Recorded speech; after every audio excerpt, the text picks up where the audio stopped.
అంటే ఏబిసిడీలు ఉంటాయి. ఏబిసిడీలు 26 ఉంటాయి. 26 ఏబిసిడీలు ఉంటాయి.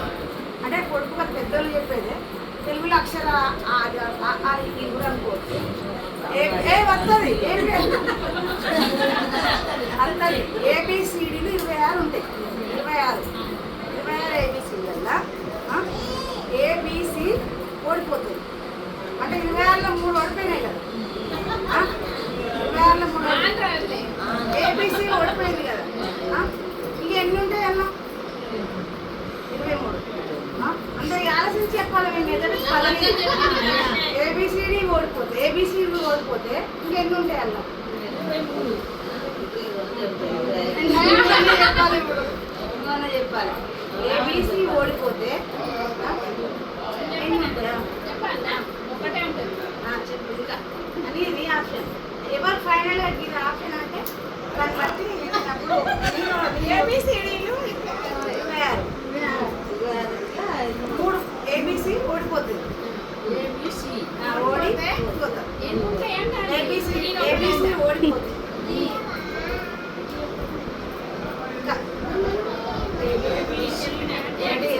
ఒకటే ఉంటుంది కదా.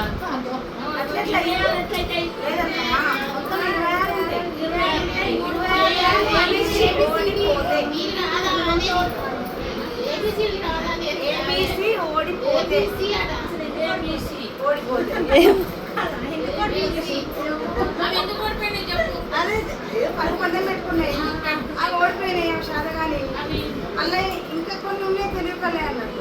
ఆ తెలివి కలే ఏందో మీ మెదడుకు పళ్ళు మీకు కూడా తెలుస్తుంది. నేను కూడా చెప్పాలా ఇప్పుడు 26లో 3 పోయినాయి. ఏబిసి ఓడిపోతే ఎన్ని ఉంటాయి? క్లాస్ అయితే ఏమన్నా అర్థమైందా? మాకే అర్థం కాదు. వాళ్ళకి కూడా అర్థం కదా. ఏబిసి ఓడిపోతే ఎట్లా ఓడిపోయింది రీజన్ చెప్పాలి కదా. 26 ఉన్నాయి. ఏదంటామో మీకు అర్థమవుతుందో అర్థమైతే ఏబిసి ఓడిపోతే మిగతా ఎన్ని గెలుస్తాయి అంటే అన్ని గెలుస్తాయి. ఆ గెలిచిన ఎన్ని ఉన్నాయి? 23 ఉంటాయి. ఫైనల్ ఇదే మీద అంటే మీరు ఎవరైతే కరెక్ట్ చెప్తారో పెద్ద గిఫ్ట్ ఇస్తా. సరే మీకు క్లూ కూడా తీసుకోవచ్చు. మీ క్లూ కూడా తీసుకోవచ్చు. 3 పోతే ఇంకా 23 ఉంటాయి కదా. ఏబిసి ఓడిపోతే నేను 3 పోతే అనట్లే. ఏబిసి ఓడిపోతే ఒక్క నిమిషం. ఏబిసి ఓడిపోతే అంటే గిఫ్ట్ మాత్రం మంచి ఆగండి కొంచెం ఆగండి. ఏబిసి ఓడిపోతే ఏబిసి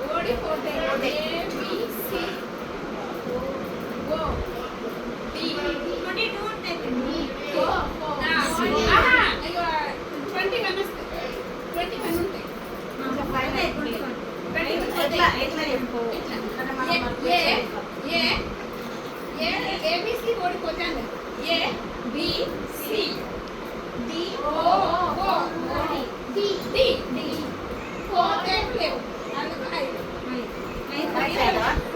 పోతే అంటే అలా పీ కూడా వస్తుంది కదా పిన్ని.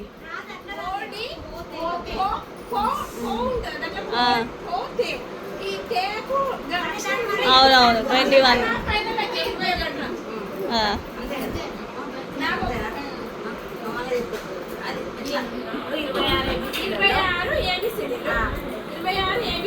అయితే ఓడిపోతే ఏబిసి ఓడిపోతే అన్నది కదా. ఏ 1 బి 2 సి 3 ఓడి డి 4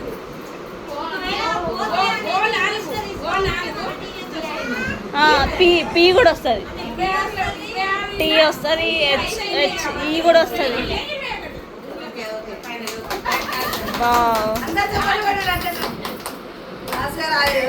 చాలా గ్రేట్.